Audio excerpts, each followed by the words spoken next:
আপনি দেখবেন এই যে কাগজ আর কলম, এটা দিয়ে না কোনো রাজনৈতিক দলকে আপনি নিষিদ্ধ করতে পারবেন না। রাজনৈতিক দল কাগজ কলম দিয়ে আজ পর্যন্ত পৃথিবীর ইতিহাসে নিষিদ্ধ হয় নাই। সাময়িকভাবে আপনি শান্তি পেতে পারেন, আত্মতুষ্টি লাভ করতে পারেন যে যাক নিষিদ্ধতা একটা করলাম, কিন্তু এই দল যে পরে হাজার গুণ শক্তিশালী হয়ে ফেরত আসবে না এটার কোনো গ্যারান্টি নাই। ফর এক্সাম্পল, পাকিস্তানের ইমরান খানের পার্টির মার্কা সুদ্ধা নিয়ে নিয়েছিল, কিন্তু ওরা স্বতন্ত্র নির্বাচন করে জিতে আসতে পেরেছে।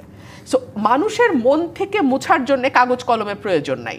ধরুন আজকে যদি আপনি আওয়ামী লীগকে নিষিদ্ধ না করে মানুষের আদালতে তাকে ছেড়ে দিতেন, আসো নির্বাচন করো, পারলে করো, তুমি কোনো অসুবিধা নাই। আপনি আমরা বলেন তো তন্নি, 300 আসনের কয়টাতে আওয়ামী লীগ সাহস করে প্রার্থী দিত? আর যদি প্রার্থী কাউকে দিত, তাকে হাতে পায়ে ধরে যদি প্রার্থী করাও হতো, আপনি কি সত্যি মনে করেন যে সে সেই এলাকায় গিয়ে প্রচারণা চালিয়ে নির্বাচন করার সাহস দেখাতে পারতো? পারতো না। আরও পারতো না যদি 1 বছরে ডক্টর ইউনূস প্রমাণ করতেন যে তার শাসনকাল হাসিনার শাসনকালের চেয়ে বেটার ছিল। যদি এইটা আমরা সকলে মিলে, ইউনূস সরকার যদি এটা প্রমাণ করতে পারতো, তাহলে একটা আসনে ক্যান্ডিডেট দেওয়ার সাহস আওয়ামী লীগের হওয়ার কথা না। কিন্তু এখন যেহেতু সকল দিক থেকে দেশের পরিস্থিতি নাজুক, এখন আওয়ামী লীগ হয়তো ক্যান্ডিডেট দিলেও দিতে পারে। এই যে জাতীয় পার্টির হাত ধরে আওয়ামী লীগের পুনর্বাসন হয়ে যেতে পারে, এরকম একটা যে শঙ্কার কথা সবাই বলছে, সেটা কি বিএনপি কিভাবে দেখছে? তাহলে আপনি গ্যারান্টি দেন কেমনে যে জামাতের হাত দিয়ে আওয়ামী লীগের পুনর্বাসন হবে না?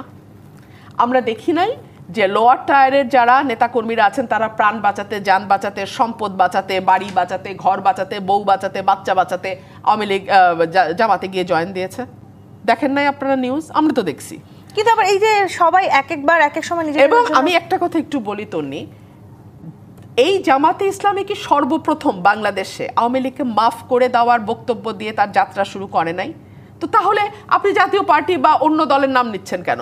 আওয়ামী লীগ যদি ফেরে, আওয়ামী লীগ তো জামাত দিয়েও ফিরতে পারে। জামাতের নেতা কর্মীরা এখন ডিম ফুটে নতুন বাচ্চা বেরোনোর মতো। আগে ছিল মুরগির বাচ্চা, এখন হয়ে গেল হাঁসের বাচ্চা।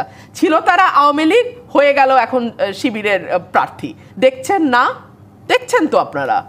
তো তাহলে কে কার ঘাড়ে ভর করে কোথায় আসবে, এটা তো গুপ্ত রাজনীতি যারা করে তাদেরকে দিয়ে তো আপনি এটা গ্যারান্টি দিতে পারবেন না। এই জায়গাটাতে মাসুদ কামাল, যদি আসলে নানানভাবে অনেকে বলার চেষ্টা করছেন, বিশেষ করে রাজনৈতিক বিশ্লেষকরা বলার চেষ্টা করছেন, যদিও এই মুহূর্তে জাতীয় পার্টির ভবিষ্যৎ হয়তো অনেকটাই তারা অন্ধকার দেখছেন, কিন্তু আবার সেই জাতীয় পার্টিকে ঘিরেই সামনে নির্বাচনের সমীকরণটা পাল্টে যাওয়ার এক ধরনের বড় সম্ভাবনা আছে। সেই সম্ভাবনা কতখানি দেখছেন আপনি? জাতীয় পার্টির ভবিষ্যৎ অন্ধকার কারা দেখছেন আমি জানি না। মানে সবাইকে যদি অন্ধকার দেখেন তো সমস্যা, কারণ এগুলো তো পলিটিক্যাল পার্টি ভাই, পলিটিক্যাল পার্টি না। যেমন সবচেয়ে পাওয়ারফুল পার্টি কী মনে হয়েছিল এবার? এনসিপি। তাকে সরকার সাপোর্ট করতেছে, যখন তারা ঢাকার বাইরে কোথাও যায় তাদেরকে নানা ধরনের সাপোর্ট দেওয়া হয়েছে, মানে আর্মি দেওয়া হয়েছে, পুলিশ দেওয়া হয়েছে। তো কী হয়েছে? তারা কি জনগণের মন জয় করতে পারছে? জনগণের মনে তারা জায়গা নিতে পারছে? জায়গায় নিতে পারতো তাহলে তাদের এত প্রোটেকশন লাগতো না তো। জাতীয় পার্টির লিডাররা যেখানেই যাক, এদের সঙ্গে কি ওরকম প্রোটেকশন আছে? নেই তো। তো আপনি পলিটিক্যাল পার্টি কোনটার ভবিষ্যৎ অন্ধকার, কোনটা উজ্জ্বল, এটা কিন্তু আপনি বলতে পারবেন না এই মুহূর্তে বসে। কারণ তারা কি করছে, কি কাজ করবে তার উপর নির্ভর করবে।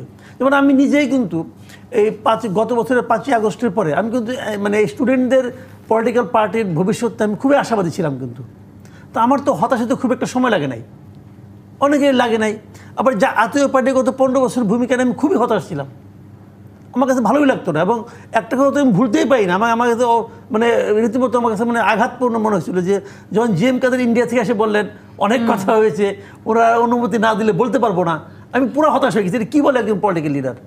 তো ওই হতাশা ওই দিন ছিল, ওই আচরণটার কারণে ছিল। এরপর আরেকটা আচরণের জন্য আরেক ধরনের রিয়াকশন থাকবে আমার। এটাই কিন্তু স্বাভাবিক না। মানুষও কিন্তু একটা দলকে এভাবেই চিনে, যে দলটা একটা কথা বলছে এই কথা আমি খুব সমালোচনা করলাম, আর একটা কাজ করছে এই কাজটা আমি সমর্থন করলাম।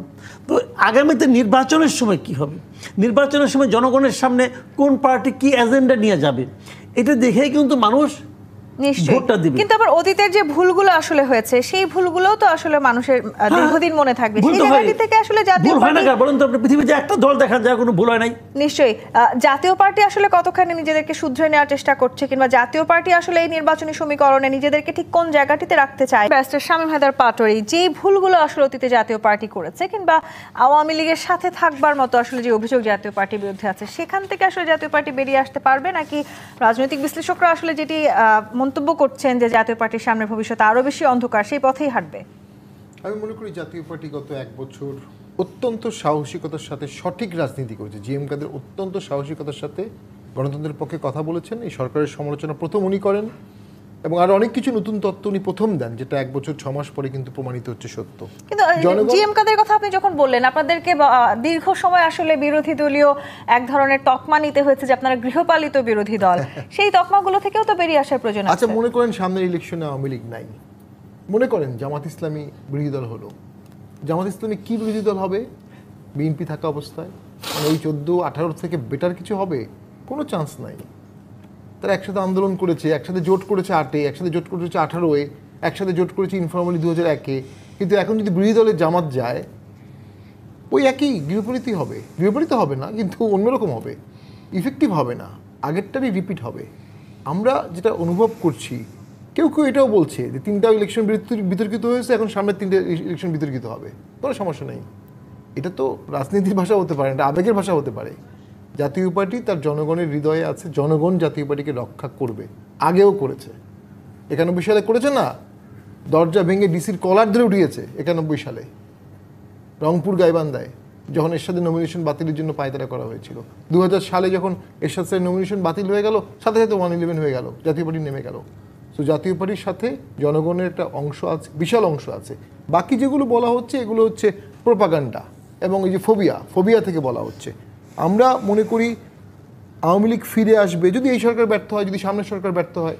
সবাই যদি ব্যর্থ হয় তখন তো মানুষ একসময় বলবে আওয়ামী লীগ আসুক। শ্রীলঙ্কা ফিরে আসছে না, নেপালে 17টা গভর্নমেন্ট আসছে, 18 নম্বর গভর্নমেন্ট চাচ্ছে সবাই রাজতন্ত্র, 18তম।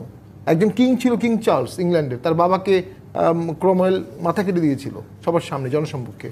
তো তাকে পালিয়ে চলে যেতে হয়েছিল ডেনমার্ক, 7 বছর চীনে এক্সাইলে ছিলেন, 7 বছর পর উনি ফিরে আসছেন। আমি একটু আপনার কাছে আরেকটা উত্তর নিতে চাই শামীম হায়দার পাটোয়ারি, আপনাদের আসলে নিজেদের দলীয় সক্ষমতা কতখানি আছে অন্য কোনো দলের উপরে ভর না করে ফিরে আসবার? দেখুন, সক্ষমতা তো একটা আপেক্ষিক বিষয়, এক সময় কম ছিল, এটা আমি অস্বীকার করব না। আওয়ামী লীগের আমলে আমাদের দল প্রস্ফুটিত হতে পারেনি, জনগণ আমাদেরকে আওয়ামী লীগের সাথে অঙ্গীভূত মনে করতো, অনেকেই মনে করতো আমরা আওয়ামী লীগের অঙ্গ সংগঠন। অনেক ক্ষেত্রে আওয়ামী লীগের লোকাল এমপিরাও আমাদেরকে কোনোভাবেই দল করতে দিত না, আমরা দেখেছি। কিন্তু এখন আমরা মানুষের কাছে যেতে পারছি, মেসেজ দিতে পারছি, ট্রু রাজনীতি দিতে পারছি, এবং সংগঠনও আমাদের আস্তে আস্তে শক্তিশালী হবে। আমাদের সাংগঠনিক ক্ষমতা অনেক শক্তিশালী, এটা আমরা বলবো না, কিন্তু ওই যে বললাম আমরা পালাইনি, একটি সিদ্ধান্ত আমাদের, পার্টি অফিস খোলা রেখেছি, পার্টি অফিস একদিনও বন্ধ ছিল না, এটা আমাদেরকে অনেক উপরে নিয়ে গেছে। জাতীয় পার্টি নিষিদ্ধ, আওয়ামী লীগও যদি নিষিদ্ধ হয়, তাহলে গণতান্ত্রিক কিংবা অংশগ্রহণমূলক সামনে নির্বাচন কতখানি হতে যাচ্ছে সেই প্রশ্ন আসলে ওঠার এক ধরনের শঙ্কা থাকেই, এবং সেই শঙ্কাটা যদি থাকে তাহলে নির্বাচনও প্রশ্নবিদ্ধ হওয়ার শঙ্কা থেকে যায় কিনা?